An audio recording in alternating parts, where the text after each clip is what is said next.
A verdade?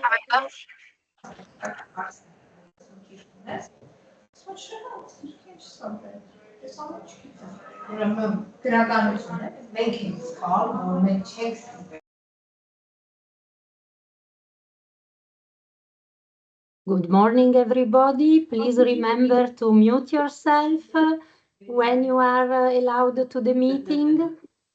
And we wait a few moments to see if some more people are joining. So bear with us. We start in a little minute.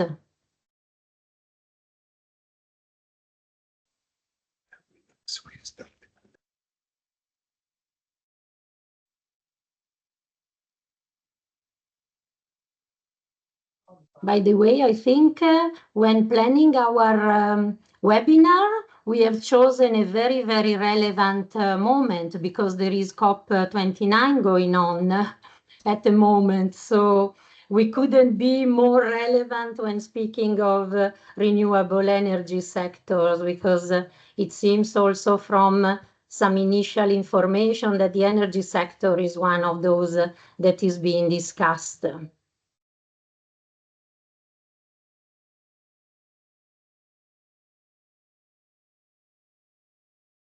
So I will start now. Good morning, everybody. I welcome to this session on greening the European Union and apprenticeships in the renewable energy sector. I am Anna Barbieri. I work in the European Commission in DG Employment, and I'm in charge of Erasmus Plus and the topic of apprenticeships, which we will be touching upon today. Together with my colleagues from DG Employment and Ecoris colleagues, our contractor, we are very, very excited to have you with us. We will explore our apprenticeships can have a strong positive impact for the green economy and in particular for the sectors of renewable energy. So we can go to the next slide because I would like to start with some housekeeping rules. So please mute yourself and keep your camera turned off during the meeting. We want to have an interactive meeting, so please ask your questions in the chat or leave comments, and then there will be moments during the webinar where we will reply to your questions. I remind you that the event is being recorded, and if you experience any technical issues, there is a mailbox that you can contact. So when looking at the agenda on the next slide, we see that you probably have noticed we have quite some experts in the topic of renewable energy and green transition. I'm very, very excited to speak to them and have them presenting some of their practices that can be useful for the participants here today. We really want, as I said, the event to be interactive, so we count on you as well for giving comments and providing your questions. The next slide, please. So the first person that I would like to welcome is our Deputy Head of Unit, Ana Carrero, who is the Deputy Head of Unit for Vocational Education and Training in DG Employment in the European Commission. She will set the scene for this event, and she will give us some information also on the policies of the European Commission in the field of renewable energy and green transition. Anna, welcome, and the floor is yours. Thanks a lot, Anna, and good morning, everyone. Yes, I would like to say just a few words to explain how this topic fits in the overall Commission agenda. So it is really extremely relevant because the renewable energy sector in the EU is a key economic sector. In 2023, only employed around 1.5 million people, and it also provides growing employment opportunities while accelerating the energy transition. So our goal is to achieve at least 42.5% of the energy mix deriving from renewable energy by 2030, which is very ambitious. But it is essential to reduce carbon emissions and promoting energy independence in Europe. So for this purpose, we have put in place several initiatives as Commission. I would like to mention some that are particularly relevant in view of the webinar. For instance, the Green Deal industrial plans to enhance competitiveness and net zero industry. It also has a skills pillar. And as a result, the Commission is establishing net zero industry academies to roll out upskilling and reskilling programs in strategic industries such as hydrogen, solar, and wind technologies. The Repower EU program to boost energy saving, diversifying energy supplies, and promoting the production of clean energy.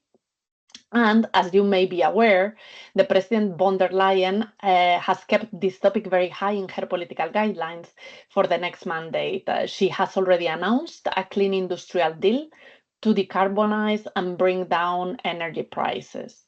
So we will continue working on this.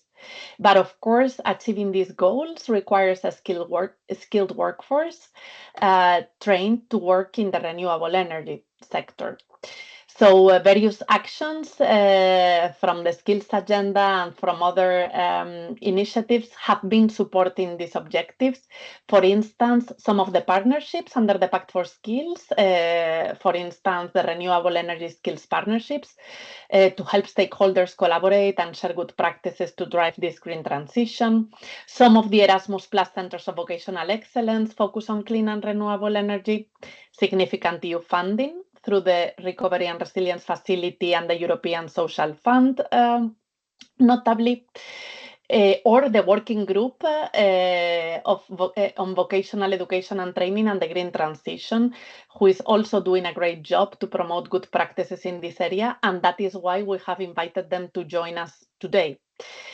Indeed, they have developed a new edition very recently of their compendium of inspiring practices in Greening VET with more than 70 examples showing how vocational education and training can make a unique contribution to the green transition, and I encourage you all to check it out.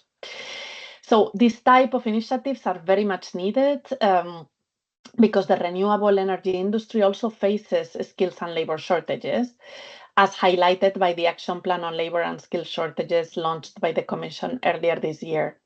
And many of these shortage occupations correspond to VET professions, so their quality apprenticeships can play a very important role as they provide hands-on training and practical knowledge needed to manage green technologies.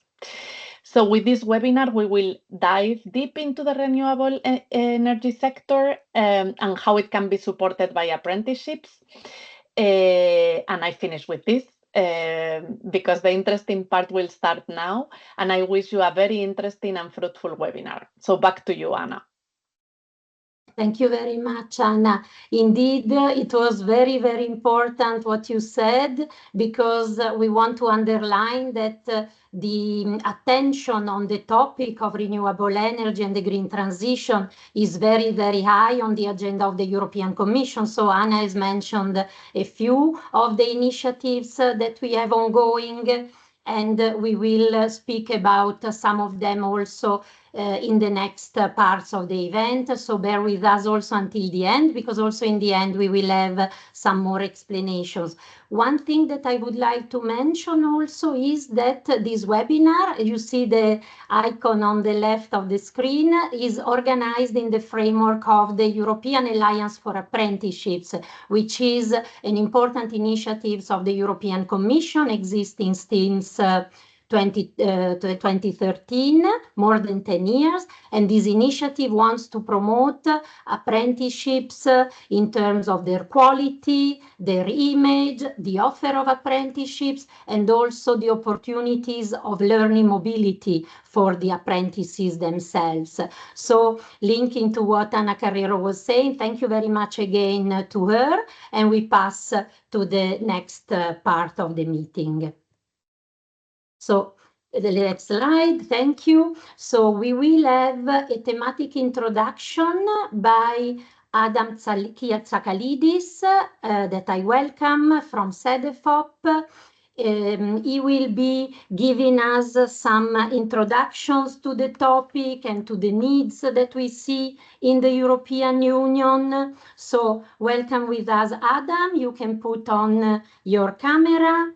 And I would like to remind that Adam is our CEDEFOP expert in online job advertisements and is working since recently in CEDEFOP in the Skills Intelligence and Foresight team. Adam, the floor is yours. Thank you. Thank you very much, Anna, both for the invitation and the introduction.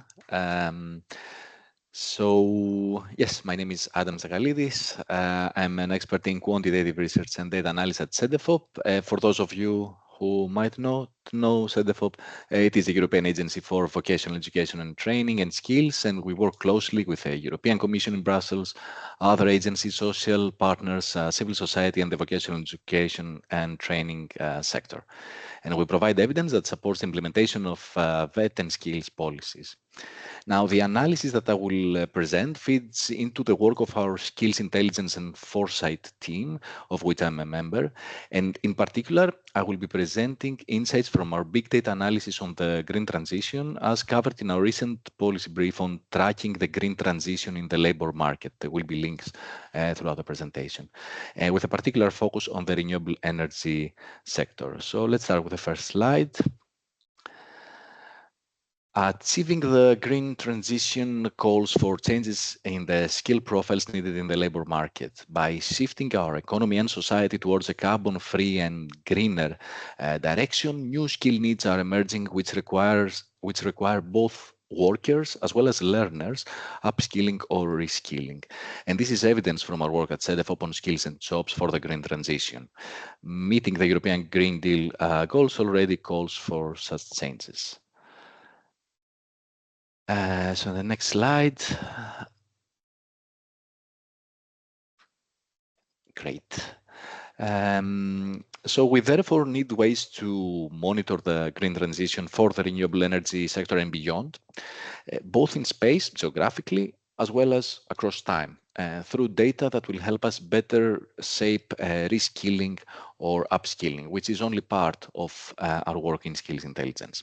Now, part of this can come from data indicators that measure the importance of the human capital. Unfortunately, though, these are relatively scarce. So in this presentation, I will be sharing insights from our work at CEDEFOP with respect to the usage of data, both from official taxonomies, namely ESCO in the first part, as well as our large-scale collection of online job vacancies in order to study the effects of the green transition in the labor market, with a particular focus on the renewable energy sector. Just to say that this analysis is part of our broader work focusing on skills intelligence. And note here that there will be a poll at the end, so you are invited to follow up with the presentation and see how you can answer the question at the end. So let's start with the first part. The first part of this presentation focuses on how we leveraged official and expert-level taxonomies for studying potential effects of the green transition on the labor market. ESCO is the European multilingual classification of skills, competences, and occupations, and you can think of it as a taxonomy or a dictionary that describes and classifies professional occupations and skills that are relevant to the EU labor market, education, and training. For example, this is the definition of solar energy technicians as provided by ESCO. They install and maintain systems that collect solar energy. They prepare the necessary fixtures, often on roofs, etc. Now, if we click on next, alongside this definition, you will see that ESCO provides us also with a list of essential and optional skills that are required in order for someone to work as a solar energy technician. And you can see them being split here into skills and competences and knowledge concepts. Now, in our work, we were interested in inspecting which other professions can become a solar energy technician. To approach this, we found the most similar occupations to solar energy technicians with respect to the required skills as provided by ESCO. So let's see some examples, which include hydropower technician or building electrician. So these occupations already require a large portion of solar energy technicians required skills that are listed by ESCO. This approach helps us to identify candidate cases of potential job transitions based on their skill overlaps in order to then focus on, firstly, a more in-depth and qualitative analysis of whether such a transition is indeed feasible and likely to occur, because simply a raw number of the skills that overlap between occupations does not imply that. And secondly, what sort of reskilling would be needed through VET, for example, in order for someone who is currently, say, a building electrician to become a solar energy technician? Now let's move to the next slide, please. Such analysis now serves the purpose of identifying potential cases for the green transition with applications to the renewable energy sector and beyond. And we are happy to share with you that more details on this method will be presented in an upcoming practical guide on greening VET that CEDEFOP has jointly developed with UNESCO UNEVOC. However, this analysis lacks the temporal and spatial component. For example, we cannot identify trends in the renewable energy sector with respect to the labor market needs in terms of skill requirements. This is where online job advertisements, or as I will be calling them throughout this presentation, OJAs, come into play to serve as an additional or supplementary information source. So we at CEDEFOP have joined forces with Eurostat in creating a large-scale web intelligence hub OJA database that contains hundreds of millions of such vacancies, including all of the EU 27 countries. These OJAs have been cleaned, processed, and classified with respect to several attributes, such as the region of employment, the geographical region of employment, the ISCO code of the advertised occupation, the ESCO skills that we could identify within the vacancy, etc. This resulting rich resource at the end can help us to identify how the green transition affects the labor market, which I will be presenting in the rest of this presentation. And it's important again to highlight here that there are continuous developments in the analysis that will follow. So let's start. So there is a hypothesis in our analysis. We did not define green occupations or green sectors per se in this presentation. We instead define green skills, or to put it better, skills that are needed for the green transition, but I will be calling them green skills for because it's shorter. And these green skills can then be used to define how much green a particular occupation or sector is. Now, here we see some examples of green skill taxonomies, which have been independently created by ESCO and CEDEFOP, and you can see some of them in this word cloud. Now, by utilizing this and trying to find whether they are present in an online job vacancy or not, we provide two definitions for each occupation, sector, or region in our analysis. The first one, exactly in the next click, great. The first one is called green pervasiveness. This measures the proportion, that's the percentage of online job advertisements in a particular sector, occupation, or region that require at least one green skill. The second one is called greenness and defines the proportion of skills that are green in a particular occupation or sector.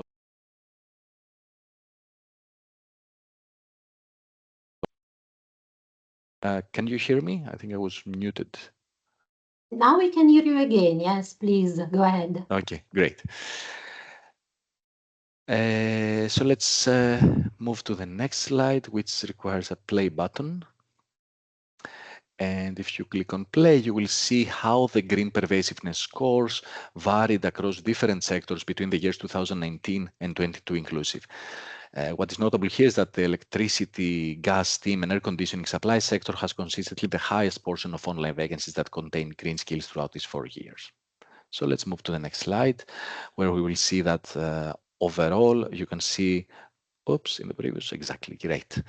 Overall, there was an increase from 3% to 5% between these 4 years in the green pervasiveness for the average sector, suggesting overall an upward trend on the demand of green skills across sectors. And you can see that the electricity, gas, steam, and air conditioning supply has an average of 17% on this metric.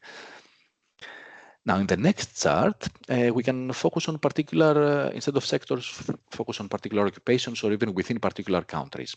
One such example is the example of the technical and medical sales professional roles in Germany, where we find that in our database, half of the advertised positions that fall under this categorization require a renewable energy relevant job profile, namely a solar energy sales consultant or a renewable energy consultant. Such information can shed light into the demand side of the labor market. And this piece of information can enrich skills intelligence more broadly, drawing from other sources, however, too. We can inform decisions on VET, including apprenticeships, in terms of program design and delivery or even career counseling. Now, in the next slide, you will also see some how big data from online vacancies can also help us to explore regional patterns and trends. For example, the figures here showcase the green pervasiveness and greenness down at a regional level, and I believe that these nuts too. Such information can offer an additional information source, supplementary information source to authorities and stakeholders to monitor the green transition as expressed in the labor market in almost real time.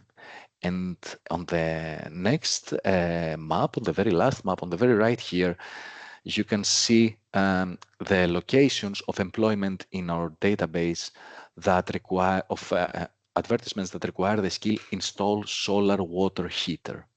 And you can see some pattern emerging around France, near Belgium, as well as in Malta. And actually, people in citizens of Brussels had the opportunity to use the public purse for installing solar water heaters, whereas citizens of Malta had also access to grants for the same purpose, as well as people in France could also leverage the public purse for purchasing solar heaters.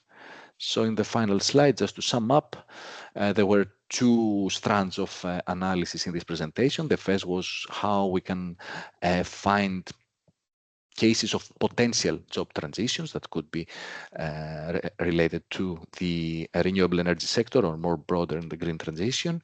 And the second part was related to how we can perform temporal and spatial monitoring of the green transition with respect to the labor market by using big data. And of course, the applications on VET, including the apprenticeships. Now, I want to finish off with a big caution remark on the limitations of the big data analysis. There are several limitations, namely the representativeness or bias, so not all occupations are equally likely to be represented in an online vacancy. Since we are using machine learning and natural language processing approaches to classify, the occupation, the region, the skills, etc., there is always some error. So there are continuous developments on that. And finally, just by their nature, the online job advertisements cover only the demand side of the things.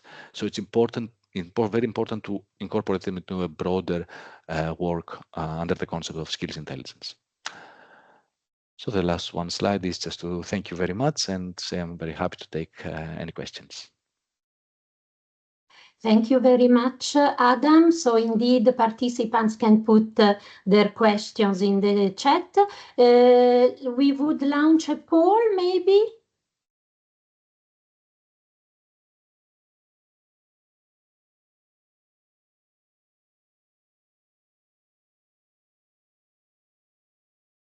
Sorry, colleagues. It's already displayed, I think. Yes, we can see it. Okay. Very good. I don't see it myself, but Adam, it's more important that you see it, so I leave you still the floor for a few comments on this.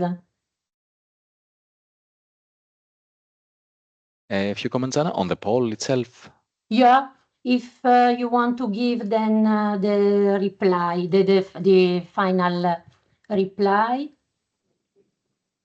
Okay, so the question was whether what was the average percentage of job advertisements with green skills in the electricity, gas, steam, and air conditioning supply in the EU 27 during 2019 and 22 inclusive? And the correct answer was 17%. And wow, 60% got it right. So that's a detail. Well done. Thanks a lot, Adam, and thank you to those who participated in the poll, and congratulations indeed also from me to those who got it right. Adam, thank you indeed. Your presentation was a very, very useful introduction to the topic of today, and we will go further into details with the speakers and the panelists that are coming after you.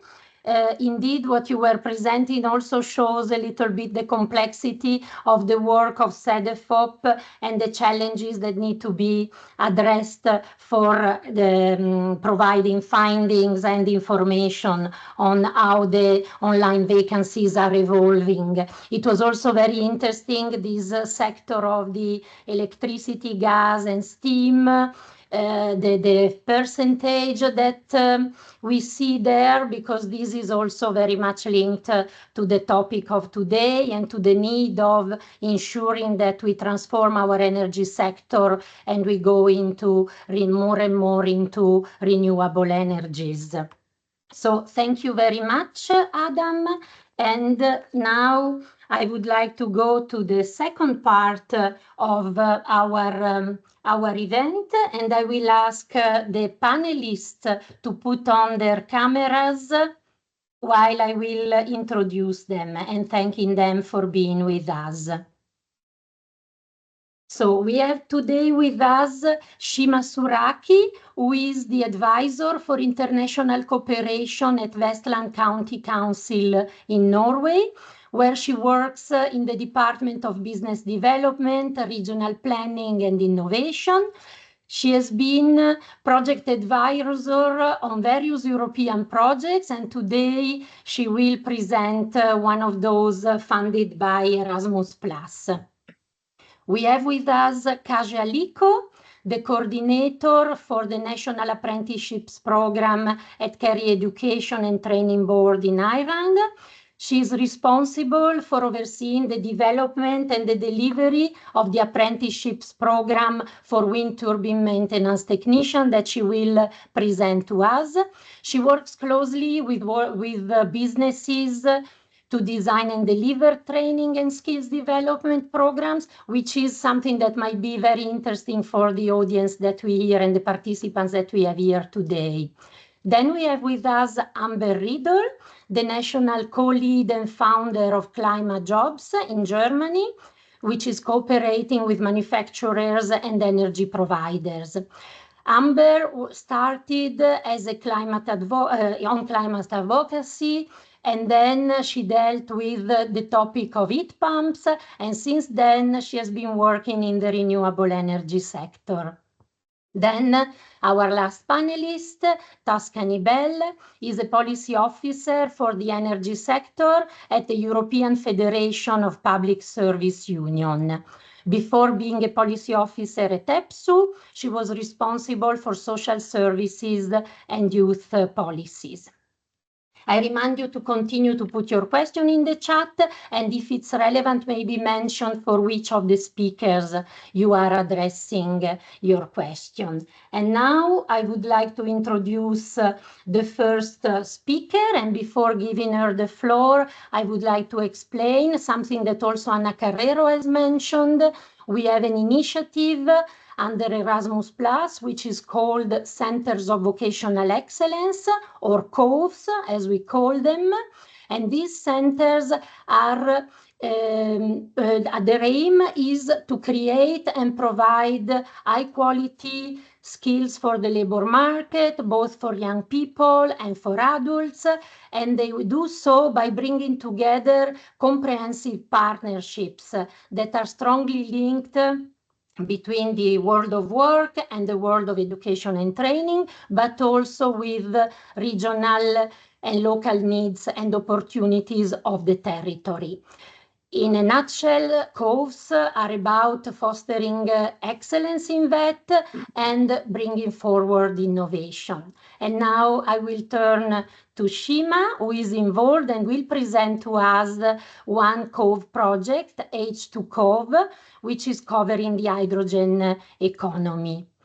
Could you, Shima, please tell us more about this project?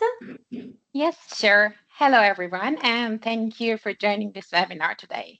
As mentioned, my name is Shima Saraki, and I'm an project advisor at Westland County Council in Norway. And today I'll be sharing insights into a very interesting project, which stands like H2 Cove, stands for Hydrogen Centers of Vocational Excellence. This project is co-funded by the European Union, and it's all about preparing a skilled workforce for the emerging hydrogen economy. And I am excited to walk you through our approach and impact. Yes, that's the right slide now. So as we all know, Europe is currently facing an energy crisis, and which it was highlighted in the IEA's World Energy Outlook in 2022. And to address this, Europe needs to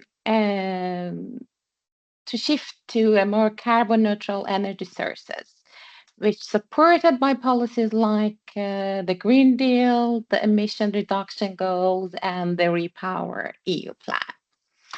And hydrogen has significant potential for shift toward renewables. And what we do in Cove, we know that the hydrogen economy is rapidly growing, but a significant skills gap could slow this process. So H2 Cove addresses this by building a network of regional centers of vocational excellences, or COVES, and these centers are designed to equip students with practical and job-ready skills, which are tailored to the hydrogen sector. Central to our approach is work-based learning, which ensures the students are not just learning in the classroom, but also gaining hands-on experience in real-world settings. Next slide, please. Who are we? Our project is it's like a truly collaborative project. We are 19 partners from 5 key regions. Westland County in Norway, where I sit in, Northern Netherlands, Tyrol in Austria, Estonia, and the Precarpathian region in Ukraine.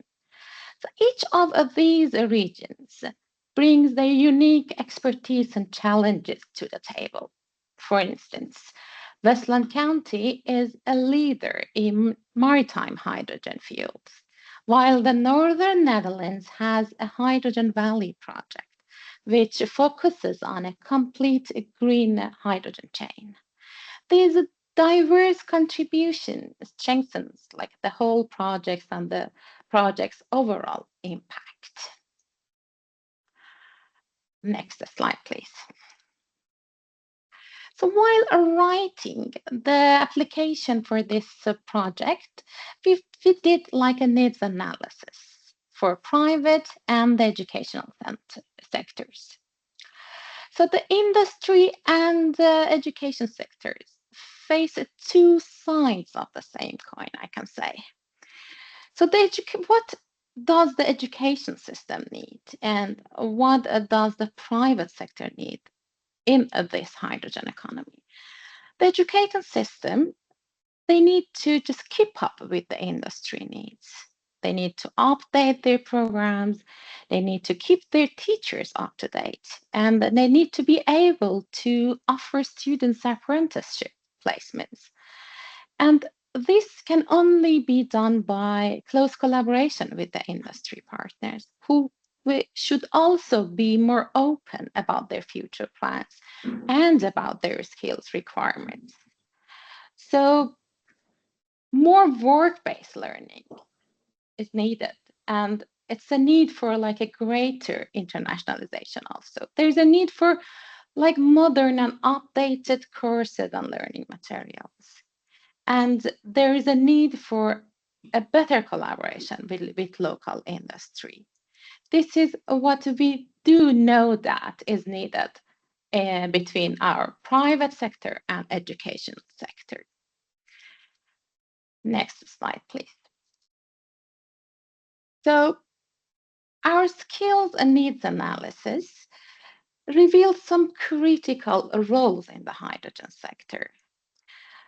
for example, hydrogen production technicians, maintenance technician for storage facilities, systems operators for fueling stations. And these are all technical expertise. And in addition to this technical expertise, the industry requires workers who understands the safety protocols, who understands like environmental compliance, who understands teamwork. So our goal in H2COV is to ensure that vocational training align with these industry demands. So the hydrogen economy that requires these specialized interdisciplinary skills that can only be effectively developed through practical and work-based training. So we try, our goal is, and we try to bridge the skills gap by aligning educational programs with industry needs and by preparing the students for employment. So this approach, we think that can bridge the gap between education and employment. Next slide, please. So what do we think about apprenticeship in the whole project? It's a 4-year project that started in March 2024, and it's going to be finished in 2029. But we think that we can empower the future workforce through the apprenticeship that we have in H2COV. We believe that through the apprenticeship that we offer in our project, we can bridge education and industry. Students can have like a seamless transition from classroom learning to hands-on work. We can build essential skills. It can be both technical and soft skills that are developed to match the demands of the hydrogen economy. We can drive innovation and growth by fostering the skilled workforce, and we can also prepare leaders. H2COV is shaping the next generation of hydrogen professionals that we believe that will lead the industry into the future. And looking ahead, if we just look ahead, we think that we are going to, like, it's just the starting phase for our projects, the first year. So we think that we will expand our network of COVs to reach more students and industries. And we want to strengthen the partnership between educational institutions and hydrogen enterprises to have more apprenticeship and internship programs to ensure that Europe remains at the forefront of the hydrogen economy. And the last slide. I want to conclude to say that like H2COV project is not just about training, it's about transforming education and industry to build a sustainable and skilled workforce for the future. Thank you for listening to me, and this is our website, h2cov.eu, and my email address if you want to contact or have questions or anything.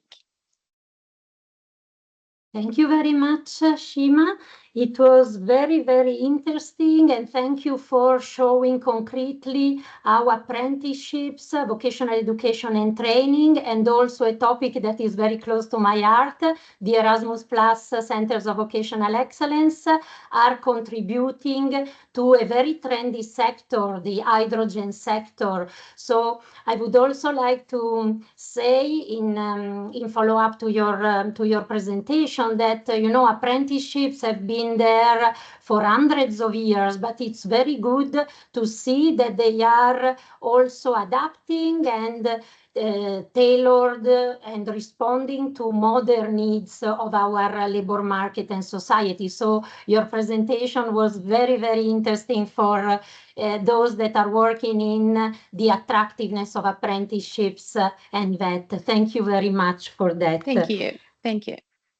I would ask now also, before I go to the next speaker, to Adam Tsakalidis from SEDEFOP. There are quite some questions for you in the chat. If you could, for time reasons, reply to them in the chat, Yes. because I see that, as I mentioned, that your presentation was also going to be very useful.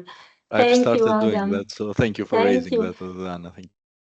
And now I move to the next panelist. So I ask Kasia to put on her video, please. And she will introduce, as I said in the beginning, the Turbine Technician Apprenticeship Program that the Kerry College has developed. Please, Kasia, the floor is yours. Good morning, everyone, and thank you, Anna, and the organizers for the invitation and this fantastic opportunity to present at today's webinar.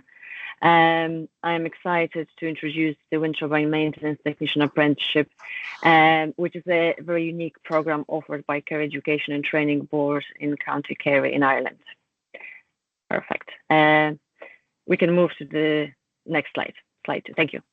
So just to give you a little bit of background, Kerry Education and Training Board, also known as KERRY-TB, is the statutory provider of education and training services in County Kerry.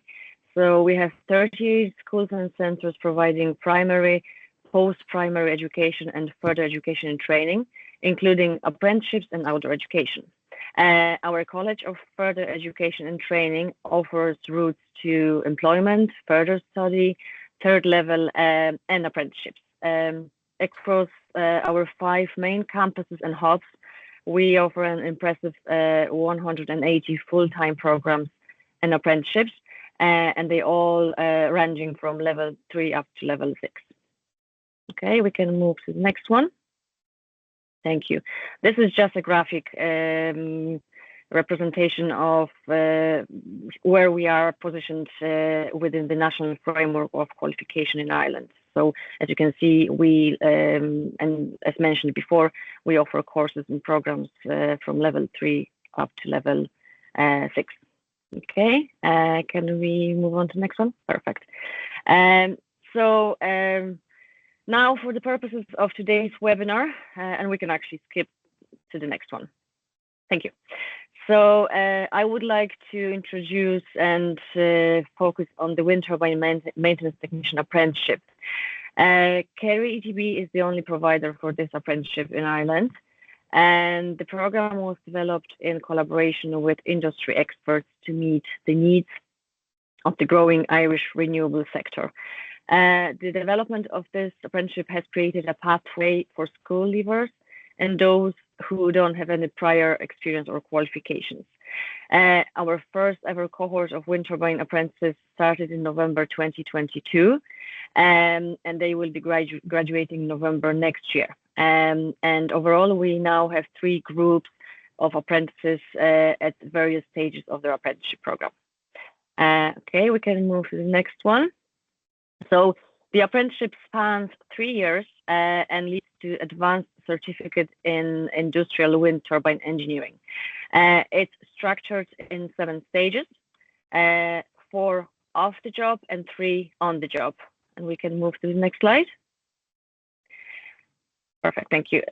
What's particularly valuable is that around 60% of the training takes place on the job, where apprentices work closely and directly with their employers.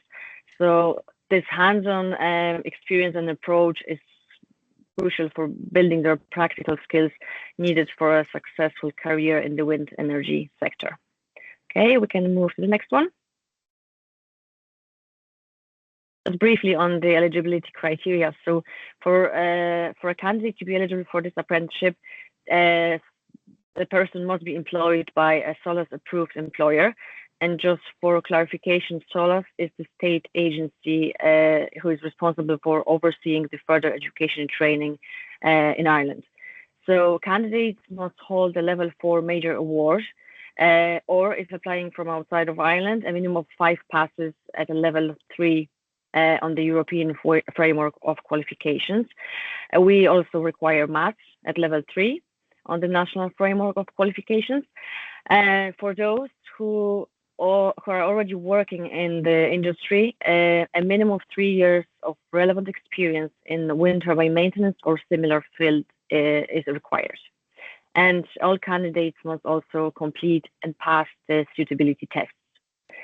Okay, we can move on to the next one.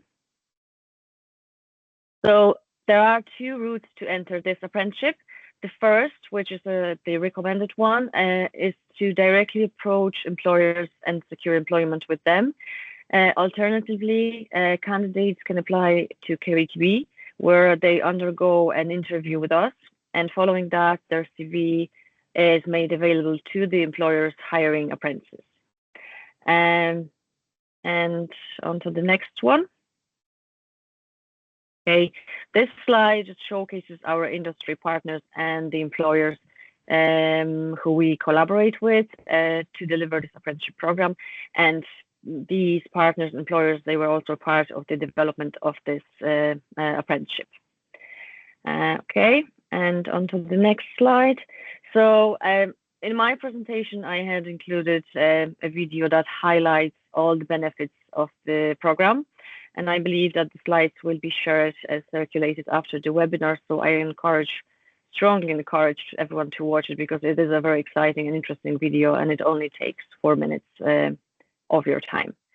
And on to the final one.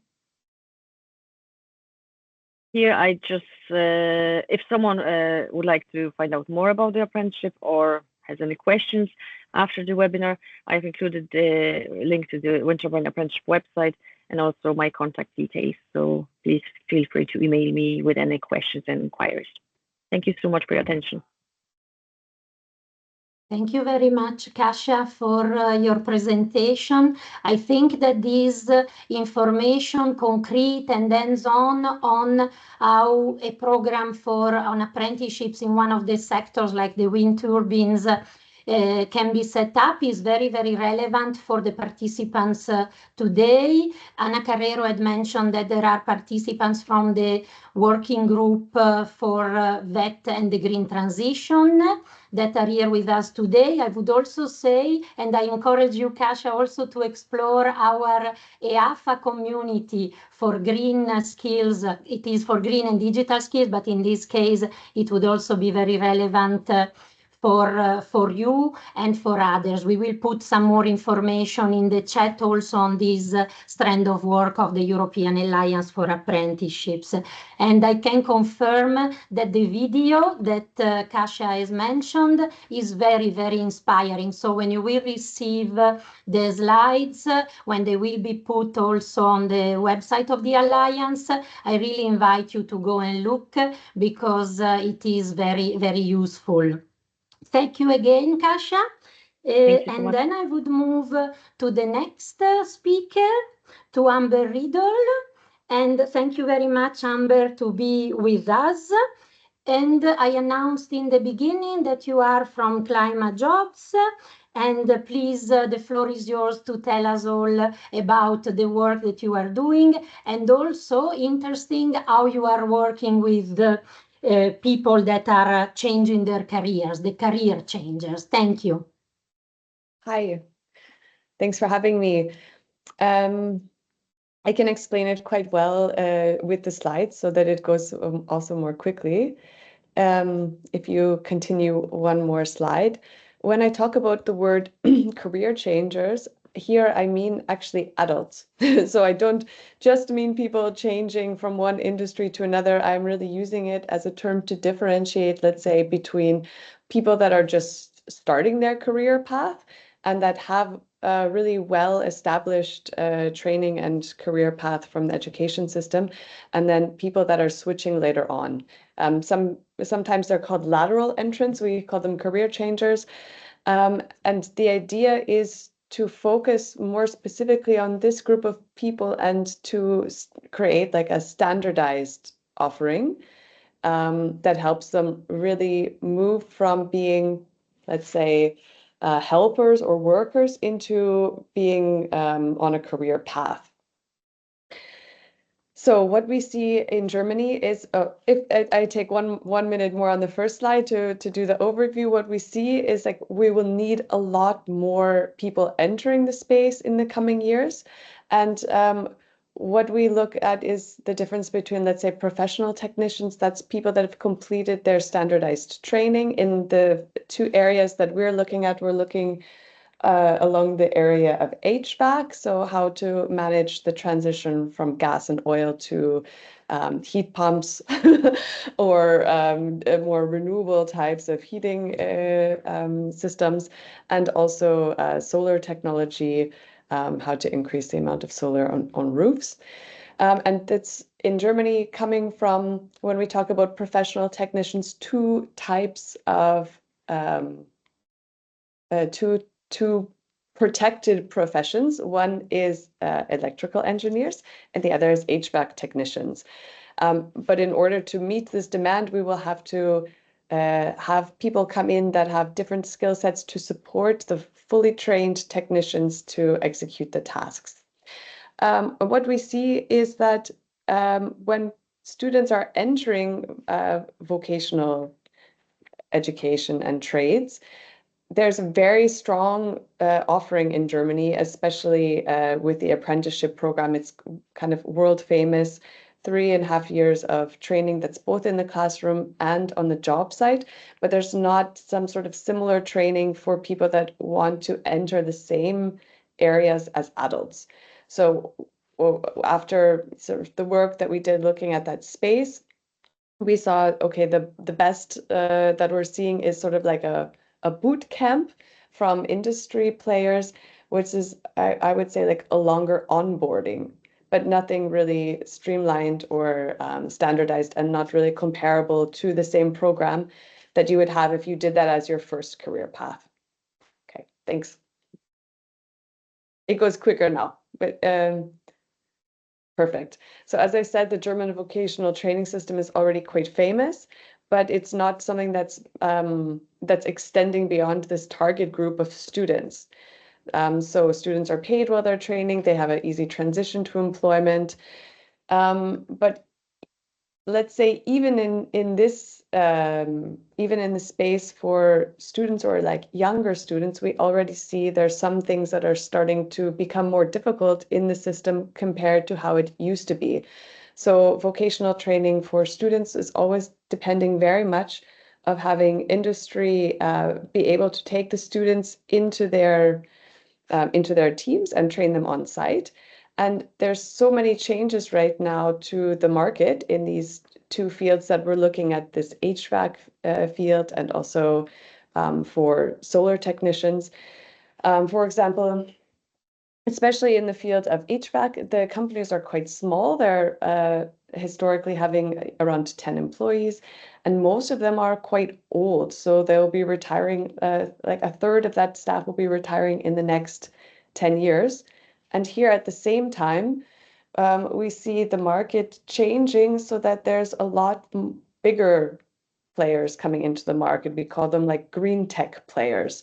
So instead of this small structure of smaller installing firms that we've always had that were responsible for the training, we now have these larger companies that are sort of aggregating in the market and aren't investing as much in this type of training. So these are the challenges that we're facing in the moment.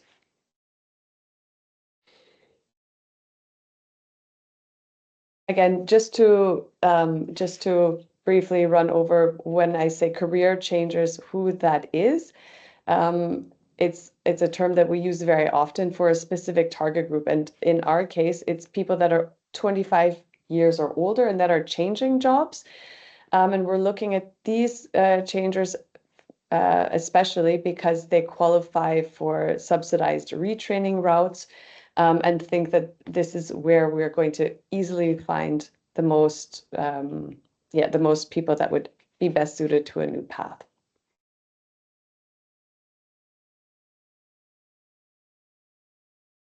Again. Okay, thank you. And if we look at these, if we look at here, this is the classic training path, what it looks like, at least in Germany. At the top of the slide, you see when you're a student or you're having this classic path, you started as an apprentice, then you become certified as a technician, and you can extend as a specialist or a master of your trade.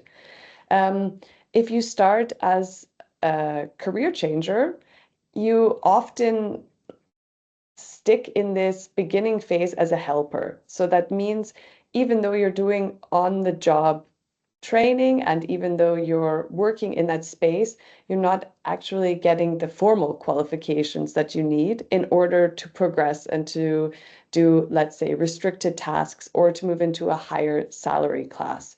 And that's why our goal with OHKW Klimajobs is to make sure that people that are coming into this space at a later age really have a progression to become practitioners and then technicians as well.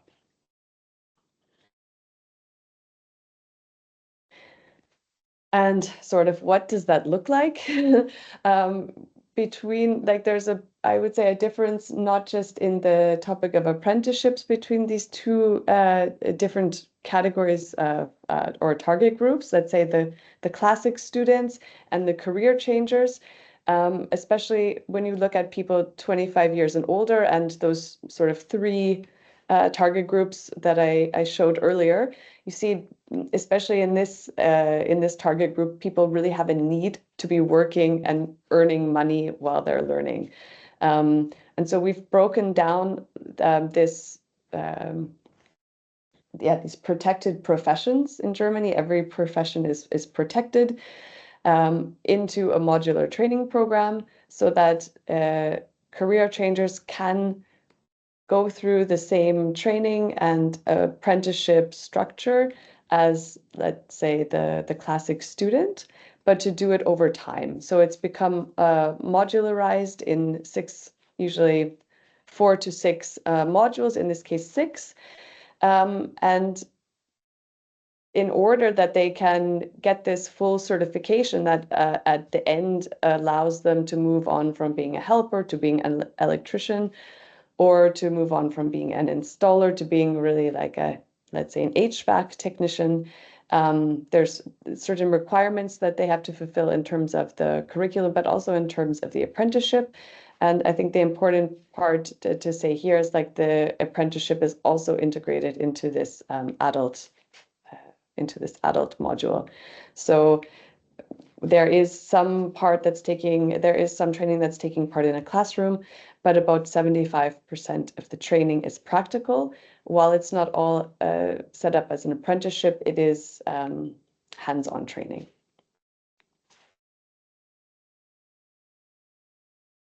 And maybe just a quick word about the OHKW as an initiative. So we were established as an initiative basically by a number of these green tech players that said, hey, we don't have this history of training apprentices.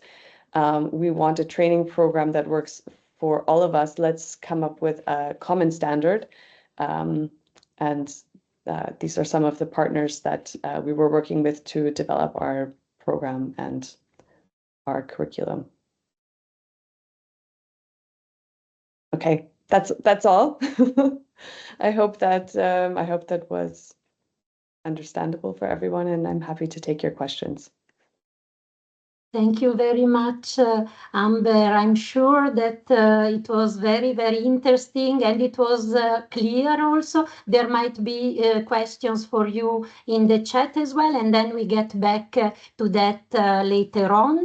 But thank you very much for touching upon the topic also of apprenticeships for adults, because this has been and will be an important topic also of our work at European level with the European Alliance for apprenticeships. And also very interesting your slide where you are showing a bit the building blocks of your system and the training that you provide, and how these compare to the traditional vet and apprenticeship, and how these blocks also stack together to go to a qualification. So thank you very much. We will move then to our last panelist for this first part of the exchange of information. So I will give the floor with great pleasure to Tuscany Bell, who will present to us the work that the European Federation of Public Services Union is doing, and she will bring a very interesting perspective, the one of workers. Tuscany, the floor is yours. Thank you very much. Thank you, and good morning, everyone. Yeah, as was said, I'm Tuscany Bell, and I'm responsible for the utilities sectors. So that includes energy, waste, and water at the European Federation of Public Service Unions.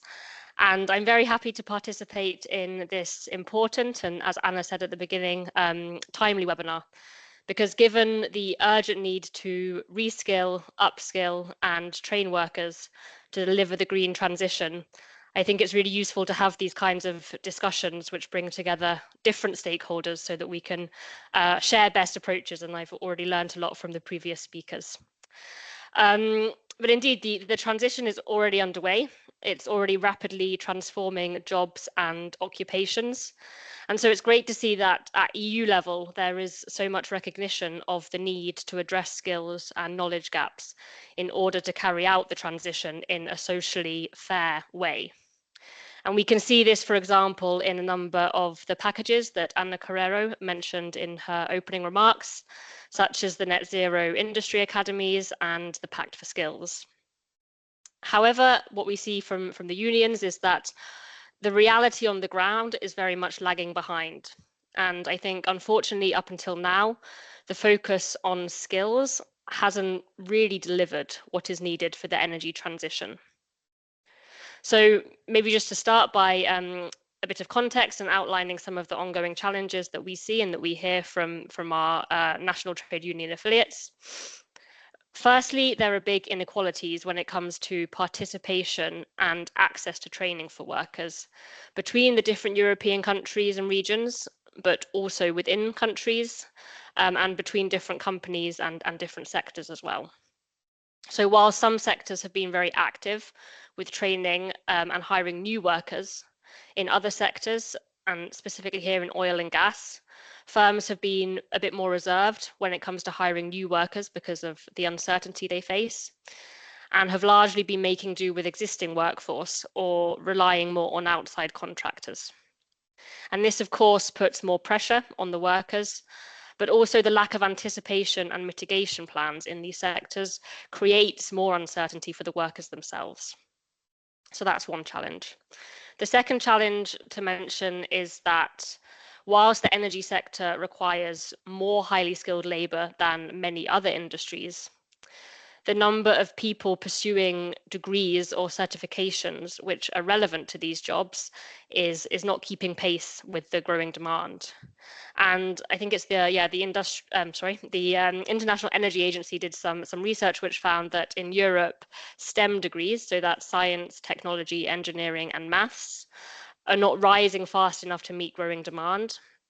And that, in fact, the share of university students graduating with STEM degrees in Europe has dropped in the last decade. And this gap is even more severe when we look at vocational jobs. And this is where many of the biggest skilled labour shortages facing the clean energy industry are today. So that's the second challenge. And the third challenge to mention is the limited availability of adequately skilled workers has intensified competition for staff, both within but also between different energy industries. And also with other sectors, for example, construction of houses and different things like that. So this is especially the case when, for example, electricians, they could work in other sectors without the need for the very specific skills for the energy sector, and they would often get the same salary and same working conditions, or in some cases even better. And the competition is being tackled in different ways. For example, some companies are offering better compensation packages. Other businesses have moved their operations to regions with a bigger pool of skilled labor. But these responses don't really solve the root of the problem, which is a lack of workers with the necessary skills for the energy sector as a whole. So, given all the challenges I just mentioned, and in the context of such a fast evolving sector, there is clearly a need for a very holistic and sector-wide approach to work-based learning and quality apprenticeships based on anticipation of skills needs. And this is necessary for both the workers, but also the companies in the energy sector to cope with the energy transition in a socially responsible manner and to support jobs and growth as well. So how should this be approached? And maybe I can just, sorry, I see some comments in the chat about no slides, but I don't have a presentation. So sorry, if anyone wants clarifications afterwards, I'm happy to tell you, but no slides. Yeah, so how should we approach the need for kind of, more holistic skills package for the energy sector? Well, first, we would say there should be a very rigorous mapping of skills, because what we see is that higher education doesn't capture the full skills needs of the energy industry. And actually, for more than half of the 30 million additional clean energy workers that will be needed for the energy transition, VET courses would often be better, so vocational and education and training courses.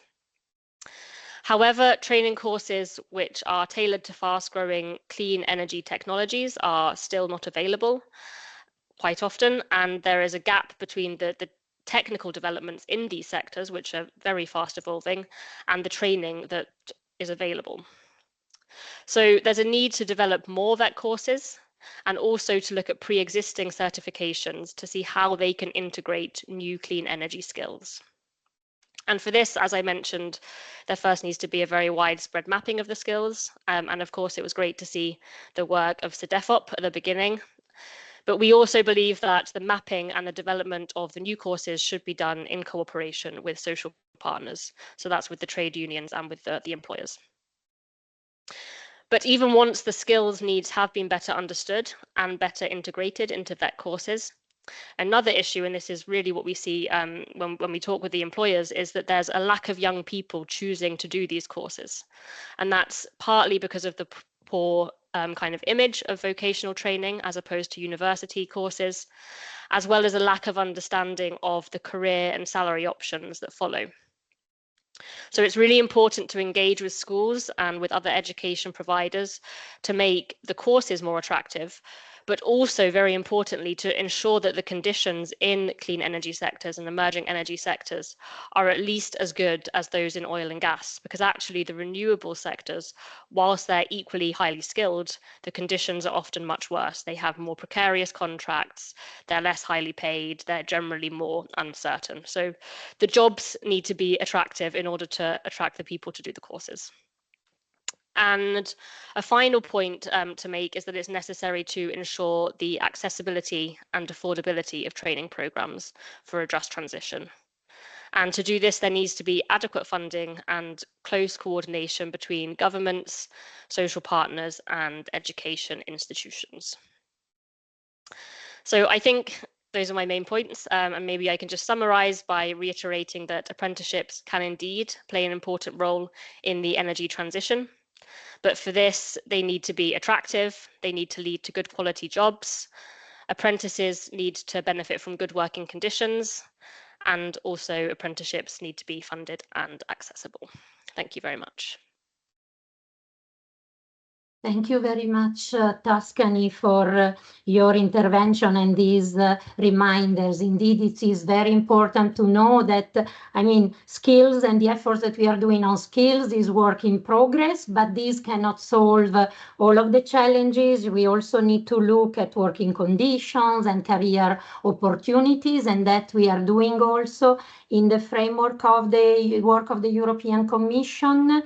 Also, because you mentioned something, I would like to remind everybody that there is a Council recommendation of 2018, which is a European framework for quality and effective apprenticeships, which touches with its criteria, touches upon some of the elements that you have mentioned. And indeed, last point from me is that apprenticeships and work-based learning, as you mentioned, can be part of the solution to the challenges that companies find in filling the vacancies, and also it can help to keep up with the pace and the developments of the sector, because if the companies are involved and social partners are involved in the training, then it is much easier to have a relevant and in, let's say, keeping up with the developments of the sector and on the innovations in the sector. Thank you very much, Tuscany, also to you. Now, with all of the speakers, we move into a part of questions and answers. And before we go into the questions in the chat by the participants, maybe it can be also the occasion for the panelists to also exchange among yourselves. If you have questions from someone else that has presented, I would like to give you the floor. Maybe first we can launch, before we go into that, a word cloud, and I will ask the help of Ecoris, because unfortunately I don't think I see the results of the poll.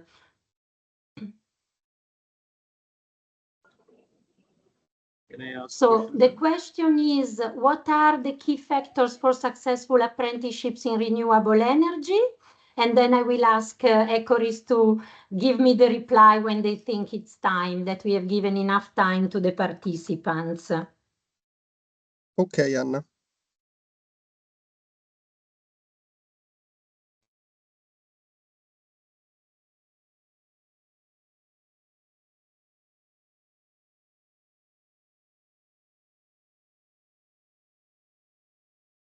And in the meantime, I will ask to the panelists to think if they want to ask a question. And so the panelists can raise their hand if they want to ask a question to one of the other panelists.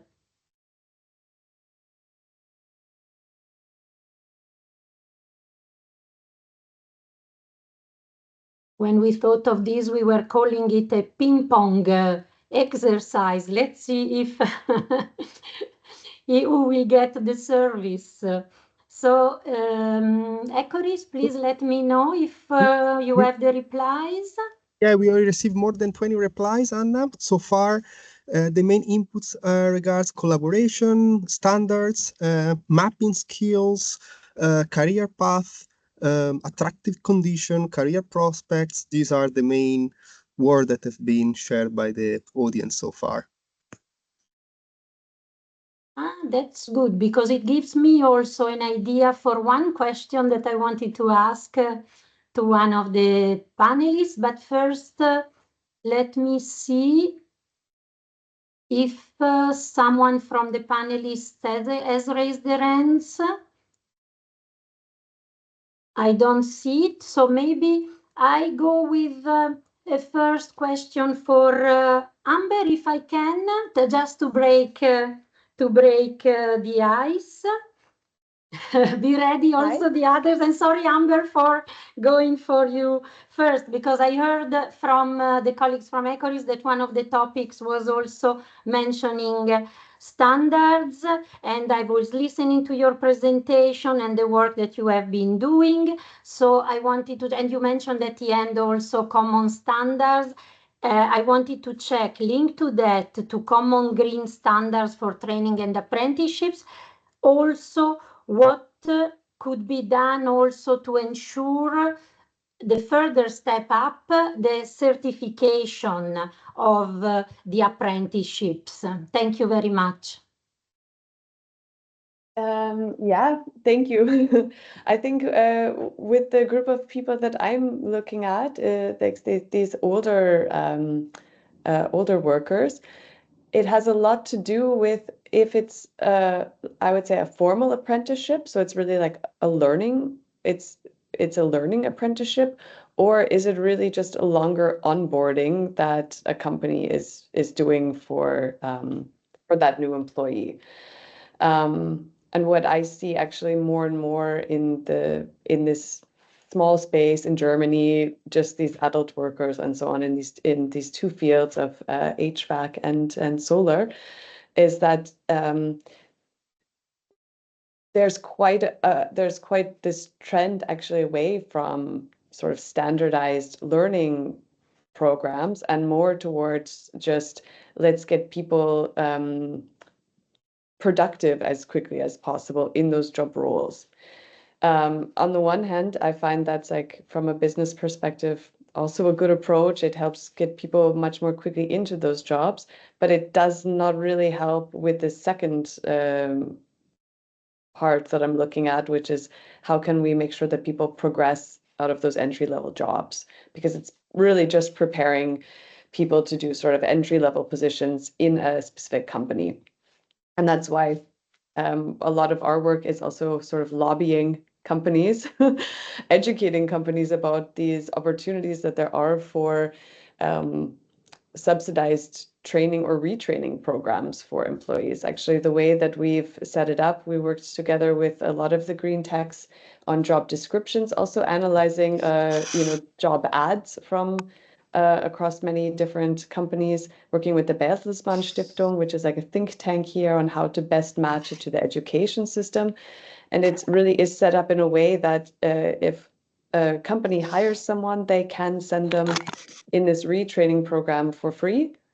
So the program is paid, but also the staff costs are paid. So there's actually a good commitment from the state to support this, but it does take a lot of communication to let everyone know that this is available, and also to, I think, also encourage companies and actors like from the business space to think in longer term.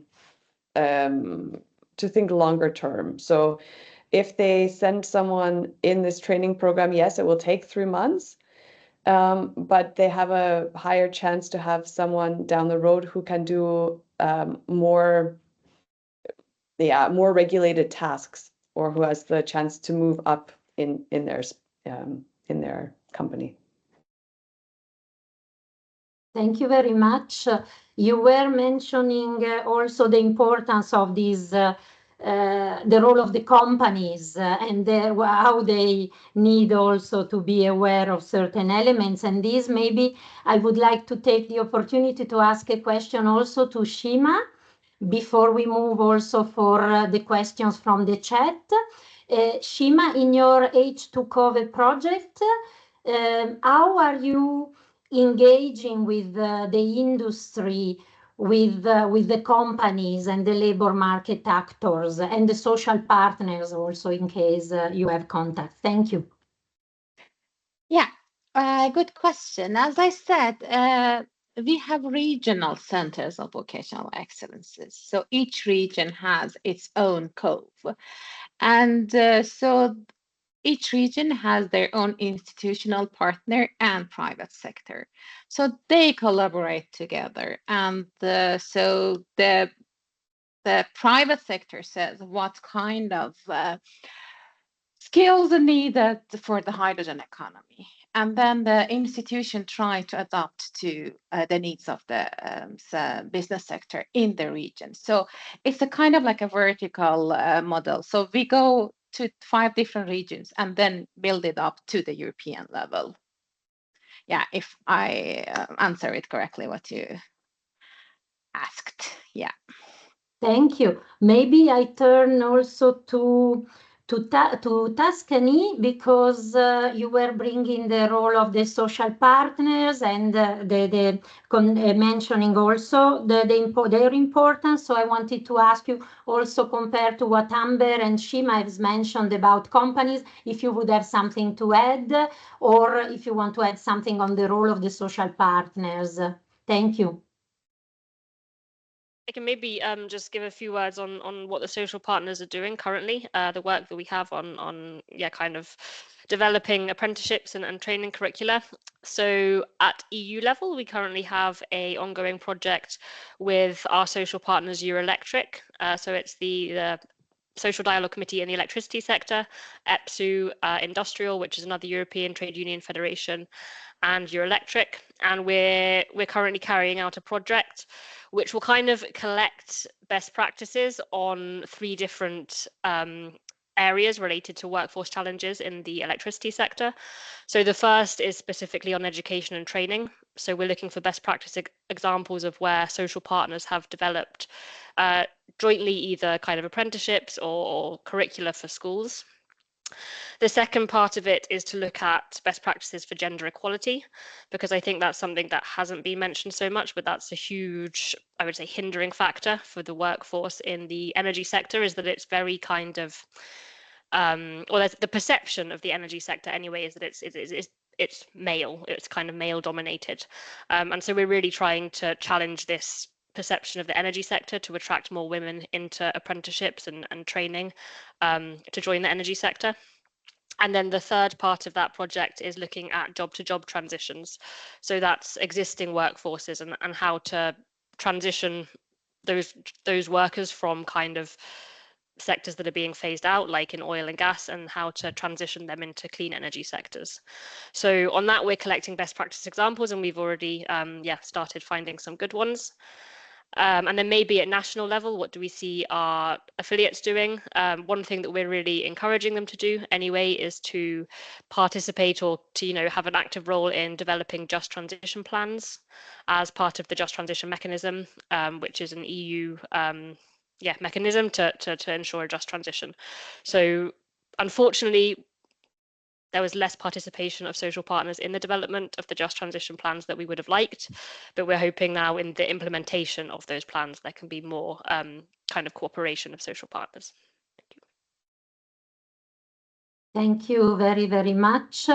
Indeed, as you might have noticed, and also the participants, our President von der Leyen has put a lot of accents in the future cooperation with social partners. So I think you can expect quite some developments also in that field. And for the fact that we have touched upon very much on the side of the labor market, maybe allow me a last question from the side of to look at the perspective of the training providers. Kasia, one question for you. If you could give us a bit more information about the apprenticeship program that you have explained, and how you designed it, how you successfully, I would say, put it together. What have been the triggers, the resources that have allowed you to do so that this can inspire others that are with us today? Thank you. Or thank you so much for the question. Well, first of all, how it all started. So over 10 years ago, KRTB recognized the shortage of training and education opportunities in this industry, so in the area of wind turbine maintenance. And in consultation with a number of employers and industry representatives, we developed a wind turbine maintenance technician traineeship. And we run that traineeship since 2014. And it was the traineeship had a very strong post-qualification placement rates. And feedback from our employers highlighted that on entering work placements, these trainees, they still require specific skills training in order to implement employer-specific work procedures, safe systems of work, and standard operating procedures. So the entry requirements for the traineeship required learners to hold one of 3 qualifications. So it was either advanced craft certificate in electrical, mechanical automation, or motor mechanics.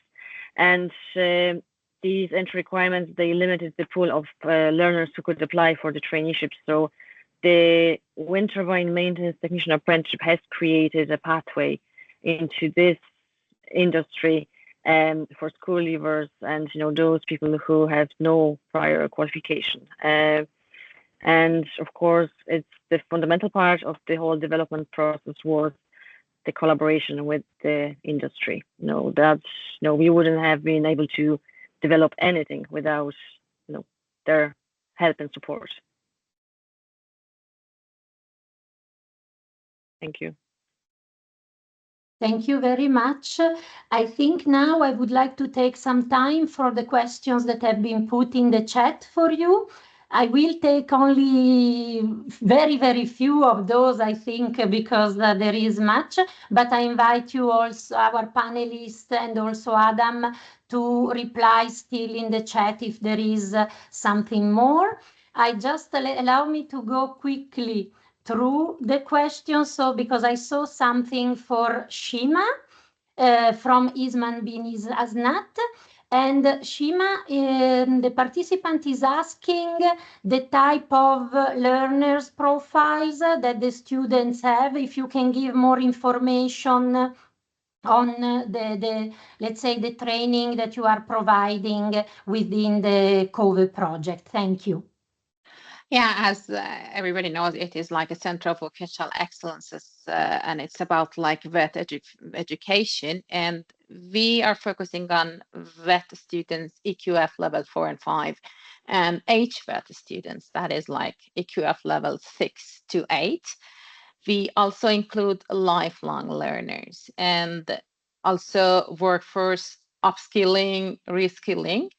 And we have like an inclusion focus also. So inclusivity is very important for us. So for the immigrants, people with immigrant background, and people out of the working environment and who wants to enter. And we also try to include them in the project. So some people like coming with no backgrounds, but they really want to enter to hydrogen market. So we focus on them also. Thank you very much. I think I had, but colleagues interrupt me if the question has been replied already. So Shima, also for you, a list of most important jobs and skills required from the hydrogen sector. So you gave us some hints on technicians or type of profiles that are interesting, and they are asking if there is a more elaborated version that would be, or more detailed version that would be available in a document.